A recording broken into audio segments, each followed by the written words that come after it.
நமஸ்காரம் தேவனே, நமஸ்காரமே.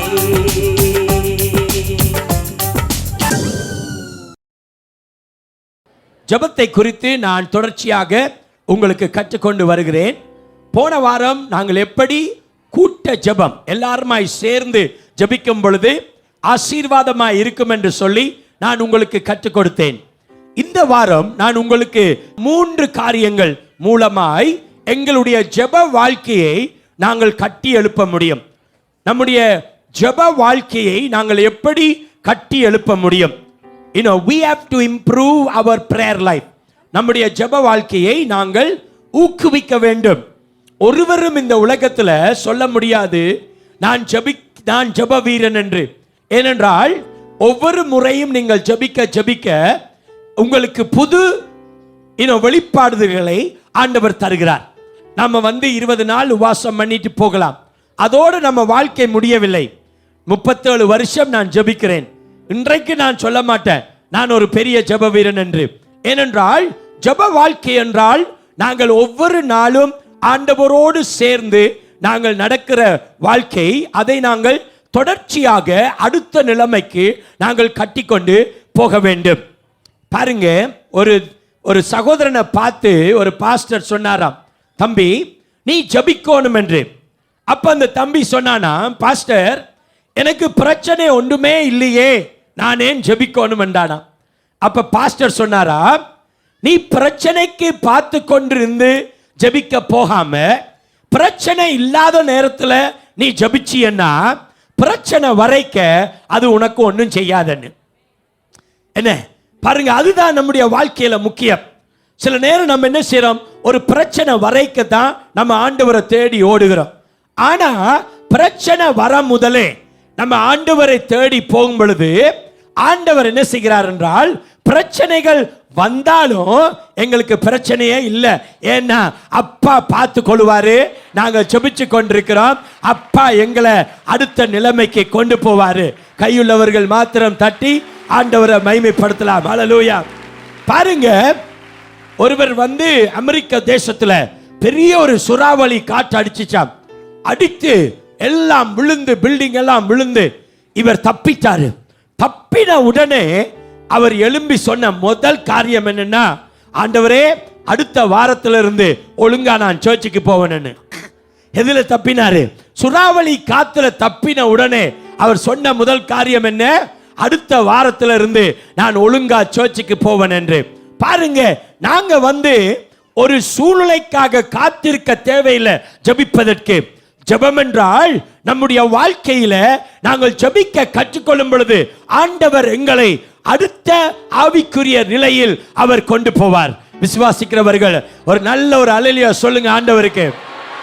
ஹல்லேலூயா. அதுதான் ஆண்டவர் செய்கிற பெரிய காரியமா இருக்கிறது. ஆனால் சாத்தானின் திட்டம் என்னன்னா, ஒருத்தரையும் ஜெபிக்க விடக்கூடாது.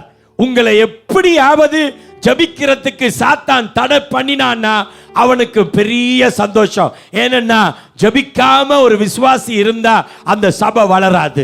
அதனால தான் நம்ம எல்லாருமாய் சேர்ந்து இந்த ஜெப வாழ்க்கையை எப்படி கட்டி எழுப்பலாம் என்று சொல்லி ஒரே ஒரு குறிப்பை இன்றைக்கு நான் உங்களுக்கு தரப்போறேன். சரியா?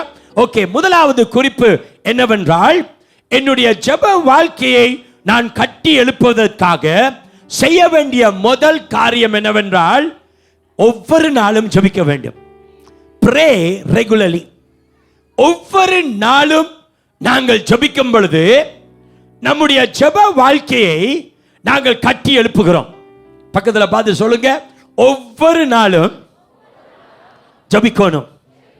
எத்தனை பேர் இந்த இடத்துல ஞாயிற்றுக்கிழமை மாத்திரம் குளிக்கிறீங்க? யாராவது இருக்கிறீங்களா அப்படி? திங்கள், செவ்வாய், புதன், வியாழன், வெள்ளி, சனி செத்து போய் நாறுகிற லாசரு போல ஞாயிற்றுக்கிழமை எழும்பின உடனே பரிசுத்தமா எண்ணெய் போட்டு குளிச்சு சென்டெல்லாம் அடிச்சு சர்ச்சுக்கு வர்றவங்க மாத்திரம் கை தூக்காதீங்க. நான் என்ன சொல்றேன்னா, நம்ம ஒரே நாள்ல 6 நாளைக்கு சாப்பிட்றதும் கிடையாது, குளிக்கிறதும் கிடையாது. என்ன? அதனால தான் நம்ம என்ன செய்யறோம், நம்ம ஒவ்வொரு நாளும் சாப்பிட்டு குளிக்கிறது போல ஒவ்வொரு நாளும் நாங்க ஜெபிக்க வேண்டும். சத்தமா அல்லேலூயா சொல்லுங்க. அப்ப ஜெப வாழ்க்கையை எப்படி நாங்க கட்டி எழுப்ப முடியும்? நம்பர் 1 சொல்லுங்க சத்தமா. ஒவ்வொரு நாளும். அப்ப இங்க யாராவது இருந்தீங்கன்னா ஒவ்வொரு நாளும் ஜெபிக்காம உங்க கை தூக்க வேண்டாம். ஆனால் உங்களை நீங்க அப்பாவுக்கு அர்ப்பணிங்க.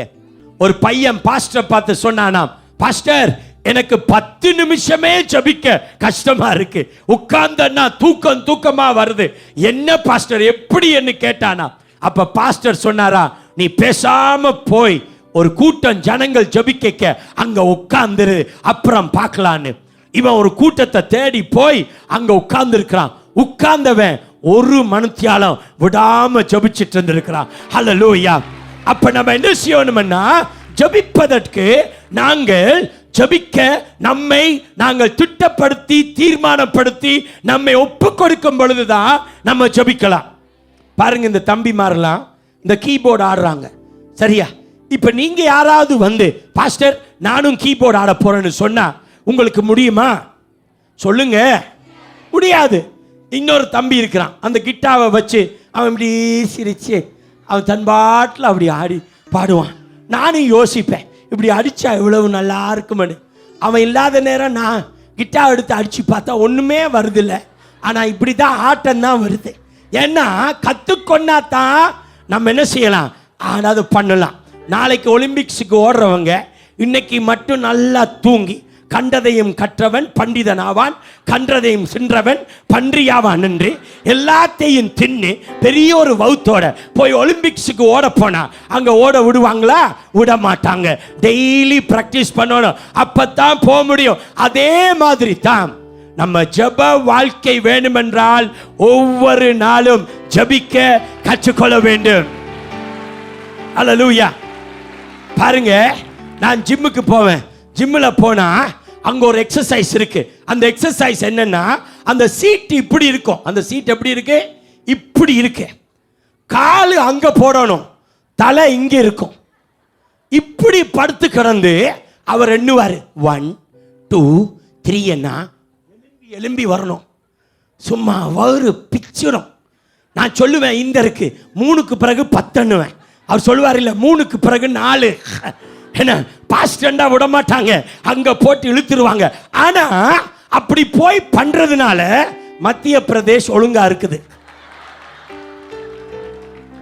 என்ன சில பேருக்கு ஊழியம் வளராட்டியும் மத்திய பிரதேசமாவது வளருது.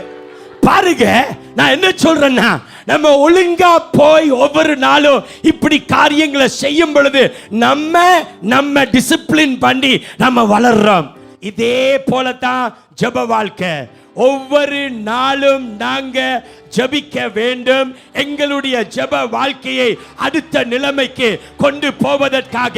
நான் 10 வருஷத்துக்கு முதல் ஜெபித்தேன், 5 வருஷத்துக்கு முதல் ஜெபித்தேன், அதெல்லாம் கதை. நாங்க ஒவ்வொரு நாளும் ஜெபிச்சாதான் நம்முடைய ஜெப வாழ்க்கை அடுத்த நிலைமைக்கு ஆண்டவர் கொண்டு போவாரு. விசுவாசிக்கிறவங்க கரங்களை தட்டி ஆண்டவரை மகிமைப்படுத்தலாம். ஹல்லேலூயா.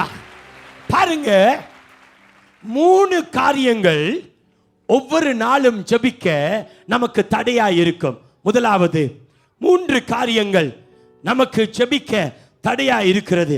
முதலாவது என்னவென்றால், ஜெபிச்சு என்ன பிரயோஜனம்? முதலாவது என்ன? ஜெபிச்சு என்ன பிரயோஜனம்? இத்தனை வருஷம் ஜெபிக்கிறோமே, ஜெபிச்சு ஜெபிச்சு ஜெபிச்சு என்ன நடந்துச்சு? இதான் முதலாவது தடை. இதை சாத்தான் போட்டுட்டான்னா நீங்க ஜெபிக்க மாட்டீங்க. இனிமே நீங்க சொல்லுவீங்க, என்ன தெரியுமா சொல்லுவீங்க? அவருக்கு விருப்பம்னா கொடுக்கட்டும், இல்லாட்டி கிடக்கட்டும், தேவையில்லை எனக்கு ஒன்றும் இல்ல. ஜெபிச்சு என்ன பிரயோஜனம்? முதலாவது தடை. இந்தியாவுக்காக 37 வருஷம் நான் ஜெபிக்கிறேன். நான் அப்பா பார்த்து சொல்லியிருந்தேன்னா, எதுக்கு இந்த ஜெபம் டெய்லி, பிரயோஜனமே இல்லையே என்று சொல்லியிருந்தா எப்பயோ விட்டுட்டு போயிருப்போம். ஆனா நம்ம எல்லாரும் ஒவ்வொரு நாளும் இந்தியாவுக்காக ஜெபிக்கிறபடினால இன்னைக்கு முதல் 10 கிறிஸ்தவ தேசம் உலகத்தில் இந்தியா 7ஆவதாக இருக்கிறது. ஹல்லேலூயா. முதலாவது வருகிற தடை, ஜெபிச்சு என்ன பிரயோஜனம்? அப்படி சொல்லிட்டீங்கன்னா அவ்வளவுதான். அது உங்களை ஒவ்வொரு நாளும் ஜெபிக்க விடாது. முதலாவது தடை என்ன? ஜெபிச்சு அப்படி சொன்னவங்க யாரு இருந்தா கை தூக்க வேண்டாம். நம்ம எல்லாரும் சொல்லி இருக்கிறோம், நானும் சொல்லி இருக்கிறேன். நான் பரிசுத்தவான் என்று சொல்லல, நானும் சொல்லி இருக்கிறேன். என்ன ஆண்டவரே, ஒரு பெரிய லேண்ட் தாருமன்னு கேட்கிறேன், இன்னும் ரெட்டிக்கு வகுத்து வழி வரலையே. ஆண்டவர் சொல்றாரு, இரு, நீ கேட்டுட்டே இரு, கரெக்ட் டைம் வகுத்து வழி வரும். அதோட சேர்ந்து ரெட்டி அம்மாவுக்கு வகுத்து வழி வரும், அதோட சேர்ந்து ரெட்டி தாத்தாவுக்கு வகுத்து வழி வரும். எல்லாருமா சேர்ந்து சர்ச்சை கட்டி கொடுத்துருவாங்க. சந்தோஷமா இருக்க யாருமே இல்லையா இங்க? பாத்தீங்களா? நம்ம எதுக்கு ஜெபிக்கணும்னு சொல்லிட்டோம்னா அது முதல் தடையா போயிருது. இந்த மனுஷனுக்கு ஏன்பா போய் ஜெபிக்கணும், இந்த மனுஷனுக்கு ஏன்பா ஜெபிக்கணும், இந்த பிள்ளைங்களுக்கு ஏன்பா ஜெபிக்கணும், அவனுக்கு டெய்லி கை வச்சு ஜெபிச்சா அவன் பேய் மாதிரி வர்றான் ஒவ்வொரு நாளும். அப்படி சொல்லவே கூடாது. ஜெபிக்க நம்முடைய வாழ்க்கையை ஊக்குவிப்பதற்கு முதல் காரியம் ஒவ்வொரு நாளும் ஜெபிக்க வேண்டும். ஒவ்வொரு நாளும் ஜெபிக்கிறதுக்கு வர்ற தடை, ஜெபிச்சு என்ன பிரயோஜனம், அதான் முதல் தடை. இரண்டாவது தடை என்னவென்றால், ஒவ்வொரு நாளும் ஜெபிப்பதற்கு வருகிற இரண்டாவது தடை என்னவென்றால் அவிசுவாசம். அவிசுவாசம் வந்ததுன்னா நமக்கு ஜெபிக்க முடியாது. அவிசுவாசம் நம்முடைய வாழ்க்கையில வந்துட்டேன்னா வேலையை கேட்டு நம்ம சொல்லுவோம், கேட்கிறோம் தெரியல. அவிசுவாசம். விசுவாசம் என்ன தெரியுமா சொல்லும்? கேட்கிற அப்பா கொடுப்பாரு. விசுவாசம். நான் இந்த பில்டிங் கட்டி முடிக்க என்ஜினியர் வந்து சொன்னாரு 3 லட்சம் தேவைன்னார். நான் சொன்னேன், எங்கப்பா இந்த நேரம் 3 லட்சத்துக்கு போறது? உடனே போய் ஜெபிச்சேன். சேர்மன் போன் பண்ணாரு, எங்க ஏஜியில் இருக்கிற சேர்மன், பாஸ்டர் பால் தங்கியா உங்களுக்கு ஒரு செக் வந்திருக்குன்னாரு. நான் யார் அனுப்பினதுன்னு கேட்கல, எவ்வளவுன்னு கேட்டேன். அவர் சொன்னாரு 3,65,000. எனக்கு தேவையானது 3,50,000. அப்பா 15,000 சேர்த்து கொடுத்தாரு. இன்னைக்கு மட்டும் நான் கேட்கல யார் அனுப்பினான்னு. ஏன்னா யார் அனுப்பினான்னு கேட்டான்னா நம்ம அவங்கள்ட்ட லெட்டர் அனுப்புவோம். வேற எதுவும் தேவை வந்துச்சுன்னா எங்களுக்கு யார் அனுப்பினது பிரச்சனை இல்லை, அப்பா கொடுத்தாரு. ஸ்தோத்திரம். ஜெபிக்கிற நேரத்தில் ஒவ்வொரு நாளும் ஜெபிக்க வருகிற இன்னொரு தடை என்னவென்றால் அவிசுவாசம். என் தேவன் செய்வாரு. ஒரு அம்மா பார்த்துச்சான், வீட்டுக்கு பக்கத்தில் ஒரு பெரிய மலை இருந்துச்சான். அப்ப அந்த அம்மா சொல்லிச்சா, ஆண்டவரே வேதாமத்தில் சொல்லியிருக்கு, நீ மலையை பார்த்து பேர்ந்து சமுத்திரத்தில் விழுந்து போய் என்று சொன்னால் அது உண்மையாக ஆகும். இயேசுவின் வல்லமையுள்ள நாமத்தினால இந்த 3 நாட்கள் நான் உபவாசம் இருந்து இந்த மலை போய் அந்த பெரிய சமுத்திரத்தில் விழும்படியாக இப்பொழுதே சபிக்கிறேன் என்று சொல்லி கதவை முடிச்சான். 3 நாள் ஜெபிச்சான். இயேசுவின் நாமத்தினால இந்த மலை போய் சமுத்திரத்தில் விழட்டும் ஆண்டவரே. 3வது நாள் ஜெபம் முடிச்சு கதவை திறந்தா மலை இருந்துச்சா. இந்த அம்மா சொல்லிச்சான், ஜெபிக்கே எனக்கு தெரியும் இது போகவே போகாதல்ல. இதுதான் என்ன அவிசுவாசம்.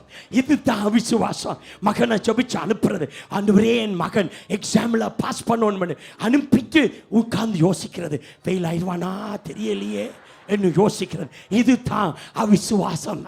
இதுதான் அவிசுவாசம். வேலைக்கு போறது நல்லா வந்து 15 இருக்கிற 20 பாஸ்டர்ஸ்டையும் ஜெபம் பண்ணிட்டு சில விசுவாசிகள் நம்ம சர்ச்சில் எல்லா பாஸ்டர்ஸ்டையும் போய் லைனா தலை கொடுத்துட்டு போவாங்க. ரொம்ப பேருக்கு தலை கொடுக்காதீங்க. எனக்கு நடந்தது உங்களுக்கு நடக்கும். ஏனென்றால் அதனால தான் எல்லாருக்கும் போய் தலை கொடுக்க கூடாது. ஒருத்தட்ட போய் ஜெபிச்சுட்டு போகணும். 15 பேர்கிட்ட போய் ஜெபிச்சுட்டு அப்புறம் வேலைக்கு போறது. ஆண்டவரே, மனைவி எழுப்பி சொல்றது, எனக்கு ஒரே டென்ஷனா இருக்கு. இவ்வளவு பேர் ஜெபிச்சாங்க, ஆனா இப்பவே எனக்கு வாயெல்லாம் ஒரு மாதிரியா இருக்கு. இது பயங்கர விசுவாசம். இது என்ன விசுவாசமா? அவிசுவாசம். ஆண்டவர் தருவாரு. இன்னைக்கு நான் போறேன், வழியை திறப்பாரு. கேட்டேன், கொடுப்பாரு. கையுள்ளவங்க மாத்திரம் தட்டணும். கொடுப்பாரு. என் இயேசு வழிகளை திறப்பாரு. ஹல்லேலூயா. இதுதான் அப்பா செய்யறது. சர்ச் கட்டிட்டு வரைக்க சேரே கிடையாது.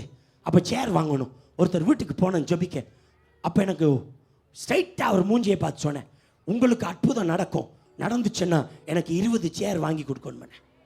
அவர் சொன்னாரு, நடந்துச்சுன்னா வாங்கி தருவேன். நான் சொன்னேன், நடந்துட்டு வாங்குங்க ஃபர்ஸ்டா. அவர் ஆர்டர் கொடுத்தாரு. நைட்டு வந்து ஃபுல்லா ஜெபிச்சேன், காலையில நடந்துச்சு, சேர் வந்துச்சு. ஹல்லேலூயா. பயப்படாம ஒவ்வொரு நாளும் ஜெபிப்பதற்கு இருக்கிற முதல் தடை என்ன? முதல் தடை என்ன? என்ன? ஒவ்வொரு நாளும் ஜெபிக்கிறதுக்கு இருக்கிற முதல் தடை என்ன? என்ன பிரயோஜனம்? ஜெபிச்சு ஜெபிச்சு என்ன பிரயோஜனம்? சில புருஷன்மார் மனைவிட்ட கேட்பாங்க, சும்மா நீ சோத்திரம் சோத்திரம் சோத்திரம் சோத்திரம் சோத்திரன்ற, என்னத்தை கிழிச்சிட்ட சோத்திரம் சொல்லி, நீ சோத்திரம் சோத்திரம்னா எனக்கு ஆத்திரம் ஆத்திரமா வருதுன்றாங்க. அதனால தான் உங்களை சொல்றேன், என்னத்தை தான் ஜபிச்சு கிழிச்சு அப்படி சொல்லவே கூடாது. ஆண்டவர் கட்டாயம் ஒரு ஜெபத்தை கேட்பாரு. முதலாவது தடை ஜபிச்சு என்ன பிரயோஜனம், இரண்டாவது தடை அவிசுவாசம், மூணாவது தடை என்னன்னா நம்மளே ஆண்டவருக்கு ஐடியா கொடுக்கிறது. மூணாவது தடை நாமே ஐடியா கொடுத்துறோம். என்னன்னா ஒரு பையனுக்கு சூசி மேல ரொம்ப ஆர்வம், அன்பு. ஆனா வந்திருக்கிற ப்ரொபோசல் சுஷீலா. அவனுக்கு ஆசை யாரு? அதெல்லாம் பரிசுத்தமா சொல்லிடுறீங்களேப்பா. ஆசை யார் மேல? சுஷி மேல. வந்திருக்கிற ப்ரொபோசல் சுஷீலா. இவன் போய் ஜெபிக்கிறான், ஆண்டவரே உம்முடைய சித்தம் என் வாழ்க்கையில் நடக்கட்டும், ஆனாலும் சூசியை தாரும். இதுதான் ஜெபத்தில் ஆண்டவருக்கு உதவி செய்யறது. நம்ம போய் என்ன செய்யறோம்னா, ஒரு பையன் ஜெபிச்சானா, ஆண்டவரே உம்மால முடியாட்டி அப்பாட்டியாவது சொல்லும் என்று சொன்னானா. இதனால தான் ஒழுங்கா ஜெபிக்கிறதுக்கு வர்ற தடை. நம்ம ஜெபிச்சுட்டு ஐடியா பண்றது, நடக்குமா இல்லையா, அவனை கூப்பிடலாமா, இவனை பிடிக்கலாமா, அந்த இன்ஃப்ளூயன்ஸ் போலாமா, வேண்டாம். ஒவ்வொரு நாளும் ஜெபிச்சா அப்பா செய்வாரு. எத்தனை பேர் அதை விசுவாசிக்கிறீங்க? ஹல்லேலூயா. இப்ப பேங்க்ல போய் காசு போடுறீங்க, டெய்லி போட்டு வர்றீங்க, வீட்டுக்கு வரைக்கும் ஒண்ணுமே இல்லாம தான் வர்றீங்க. என்ன இருக்கிறதெல்லாம் எடுத்து போட்டு துக்கமாக தான் வர்றீங்க. ஏன்பா இதை போட்டு போட்டு அங்கே சாப்பிடவும் கஷ்டமாக தான் இருக்கு, அங்கேயே இருக்கு. சடனா பேங்க் மேனேஜர் கூப்பிடுறாரு, உங்க அக்கௌண்ட்ல 10 லட்சம் இருக்குன்னு. ஹார்ட் அட்டாக்கே வந்துடுது. அவ்வளவு இருக்கா? எனக்கு தெரியவே தெரியல. நீங்க டெய்லி சேர்த்தபடினால ஆண்டவர் உங்களுக்கு எல்லாத்தையும் சேர்த்து கொடுத்தாரு. ஆமென். உங்க மனைவி வந்து டெய்லி சமைச்சு போடுது, 20 வருஷம் சமைச்சு போட்டிருக்கு. என்ன போட்டதுன்னே தெரியாது உங்களுக்கு, ஆனா உங்களை பார்த்தா தெரியும் என்ன போட்டிருக்கன்னு. அப்ப பேங்க்ல போட்டா இன்ட்ரெஸ்ட் வருது, மனைவி சமைச்சா இது வருது. ஆண்டவர் சொல்றாரு, நீ ஏன் சமூகத்தில் வந்து ஜெபிச்சா ஆசீர்வாதம் வானத்தை திறந்து வரும் என்று. கையுள்ளவங்க தட்டி ஆண்டவரை மகிமைப்படுத்துங்க. அதனால தான் நாங்க உங்களுக்கு சொல்றேன், சில நேரம் நீங்க 5 வருஷம் ஜெபிச்சிருக்கலாம், ஒண்ணுமே நடக்காதது போல தெரியலாம். ஆனா மறக்காதீங்க, அப்பா சொன்னா அவர் செய்வார். அப்ப நம்ம ஜெப வாழ்க்கையை ஊக்குவிக்கணும்னா செய்ய வேண்டிய முதல் காரியம் என்ன? முதல் காரியம் என்ன? ஒவ்வொரு நாளும் நாங்கள் ஜெபிக்க வேண்டும். எல்லாரும் எடுத்து வாசிங்க. தானியேல் 6வது அதிகாரம். உங்களுக்கு ஒரு சூப்பர் வசனம் வச்சிருக்கிறேன், சரியா? தானியேல் 6:10. எல்லாரும் இந்த டிவியை பார்த்து சத்தமா வாசிங்க, பார்க்கலாம் எவ்வளவு ஃபாஸ்டா நீங்க என்னோட சேர்ந்து வாசிக்கிறீங்கன்னு. தானியேலே ஒன்றால் அந்த பத்திரத்துக்கு கையெழுத்து வைத்த அறிந்த போதிலும் தன் வீட்டுக்குள்ளே போய் தன் மேல் அறையிலே எருசலேமே நேராக பலகணிகள் திறந்திருக்க அங்கே தான் முன் செய்து வந்தபடியே தினம் 3 வேளையும் தன் தேவனுக்கு முன்பாக முழங்கால் படியிட்டு ஜெபம் பண்ணி ஸ்தோத்திரம் செலுத்தினான். இப்ப வாங்க 1வது வசனம். 1வது வசனம் போடுங்க. 1வது வசனம். ராஜ்யம் முழுவதையும் ஆளும்படிக்கு தன் ராஜ்யத்தில் 120 பேர் தேசாதிபதிகளையும், 2வது ராஜாவுக்கு நஷ்டம் வராதபடிக்கு அந்த தேசாதிபதிகள் கணக்கு ஒப்புவிக்கிறதற்காக அவர்களுக்கு மேலாக 3 பிரதானிகளையும் ஏற்படுத்துவது தரிவுக்கு நலம் என்று கண்டது. இவர்களில் தானியேல் ஒருவனாயிருந்தான். ஹல்லேலூயா. எருசலேமில் இருந்த தானியேலை இன்னும் பாபிலோன் தேசத்துக்கு ஒரு கைதியா கொண்டு போனாங்க. ஆனா கைதியா கொண்டு போன அந்த தானியேல் எங்க போய் மாட்டிட்டான்? பாபிலோன் அரசாங்கத்தில் இருக்கிறான். இப்ப இது யார் செய்யறது? ஜெபிக்கிறவனுக்கு அப்பா செய்வாரு. ஹல்லேலூயா. உங்க ஆபீஸ்ல உங்க ஃபேக்டரியிலயோ உங்க கம்பெனிலயோ யார் உங்களுக்கு எதிராக பாலிடிக்ஸ் பண்ணாலும் பயப்படாதீங்க. நீங்க ஜெபத்துல உறுதியா இருங்க. அவன் பண்ணிட்டு இருப்பான், அப்பா அடுத்த கதவெல்லாம் திறந்து வச்சிட்டு இருப்பாரு. இத்த அப்பா செய்வாரு. வாசிங்க தம்பி, போடு 3 எல்லாம் சத்தமா வாசிங்க. இப்படி இருக்கையில் தானியேல் பிரதானிகளுக்கும் தேசாதிபதிகளுக்கும் மேற்பட்டவனாய் இருந்தான். தானியேலுக்குள் விசேஷித்த ஆவி இருந்தமையால், தானியேலுக்குள்ள என்ன ஆவி இருந்துச்சு? ஜெப ஆவி.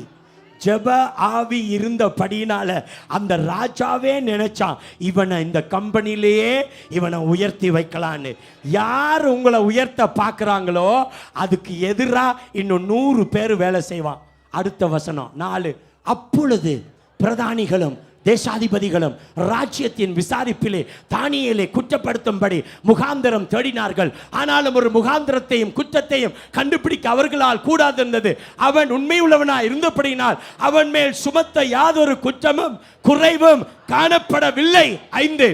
அப்பொழுது அந்த மனுஷர், நாம் இந்த தானியேலை அவனுடைய தேவனை பற்றி வேத விஷயத்திலே குற்றப்படுத்தும் முகாந்திரத்தை கண்டுபிடித்தால் ஒழிய அவனை வேறொன்றிலும் குற்றப்படுத்தும் முகாந்திரத்தை கண்டுபிடிக்க கூடாது என்றார்கள். 6. பின்பு அந்த பிரதானிகளும் தேசாதிபதிகளும் கூட்டம் கூடி ராஜாவினிடத்தில் போய் அவனை நோக்கி, தரியு ராஜாவே. பாலிடிக்ஸ் பண்ணக்க இப்படிதான் பண்ணுவாங்க.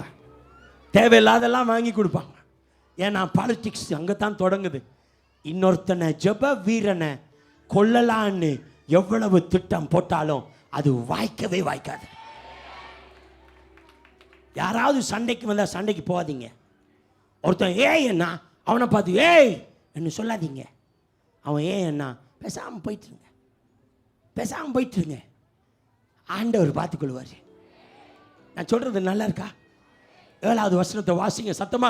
எவனாகிலும் 30 நாள் வரை ராஜாவை உம்மை தவிர எந்த தேவனை ஆகிலும் மனுஷனை ஆகிலும் நோக்கி யாதொரு காரியத்தை குறித்து விண்ணப்பம் பண்ணினால் அவன் சிங்கங்களின் கெபிலை போடப்பட ராஜா கட்டளை பிறப்பித்து உறுதியான தாக்கீது செய்ய வேண்டும் என்று ராஜ்யத்தினுடைய எல்லா பிரதானிகளுக்கும் தேசாதிபதிகளுக்கும் பிரபுக்களுக்கும் மந்திரிமார்களுக்கும் தலைவர்களுக்கும் ஆலோசனை பண்ணி கொண்டிருக்கிறார்கள். 8.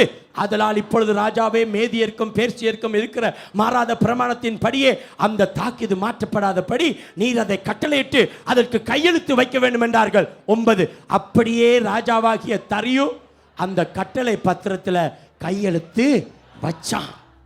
என்ன வச்சான்? யாருமே அவனை விட யாரையும் வணங்கக்கூடாது. இப்ப படிங்க 10. தானியேல் என்றால் அந்த பத்திரத்துக்கு கையெழுத்து. இப்ப இருங்க கொஞ்சம் இருங்க. உங்களுக்கும் எனக்கும் பத்திரத்தில் கையெழுத்து வச்சுட்டான், சிங்க குகையில போட போறான்னா என்ன செய்வீங்க? உண்மையை சொல்லணும்.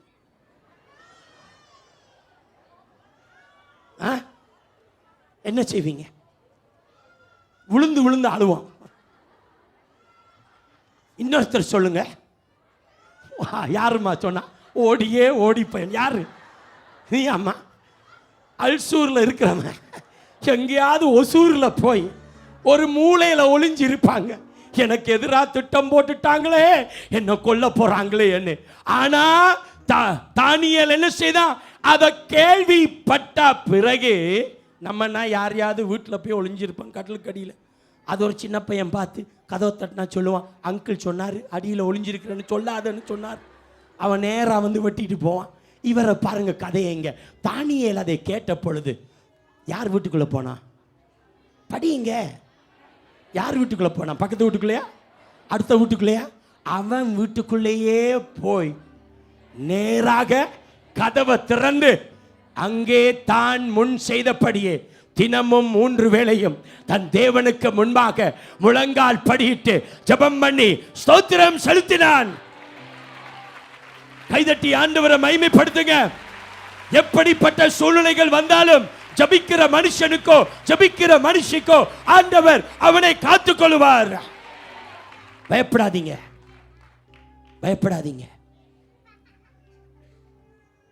வேதனைகளின் பாதையில் எவ்வளவோ நான் சென்றிருக்கிறேன். ஜெபம் தாங்கி இருக்கிறது.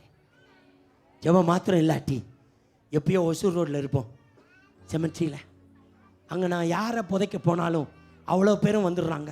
இன்னைக்கு பாஸ்டர் வர்றாரு, நல்லா கவனிச்சுக்கொள்வோம். அவங்க பாவம் வெட்டி வெட்டி புதைக்கிறாங்க.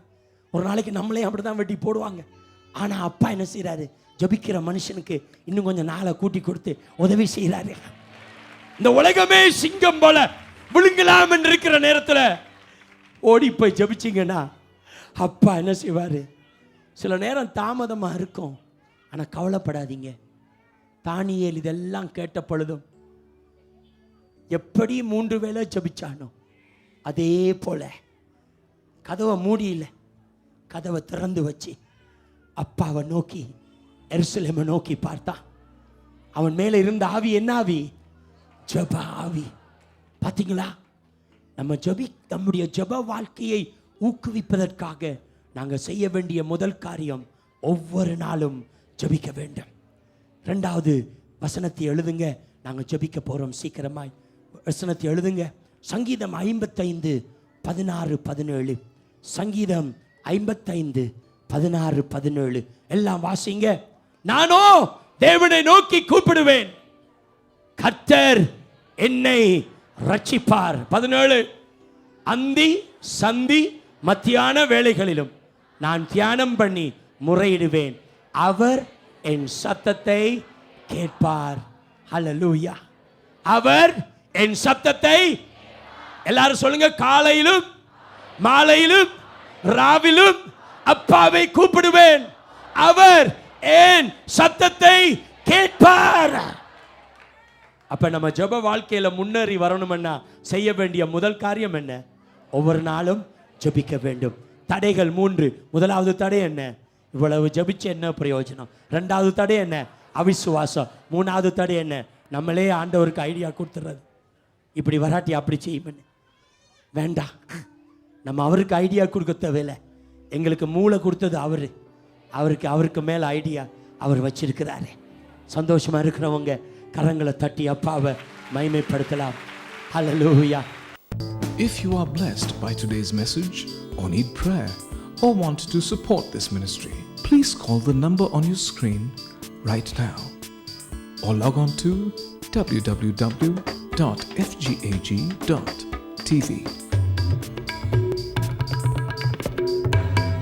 If you're looking for a church to attend in Bangalore, come worship with us at Full Gospel Assembly of God, 189 6th Main Defense Colony, Indira Nagar, Bangalore 38.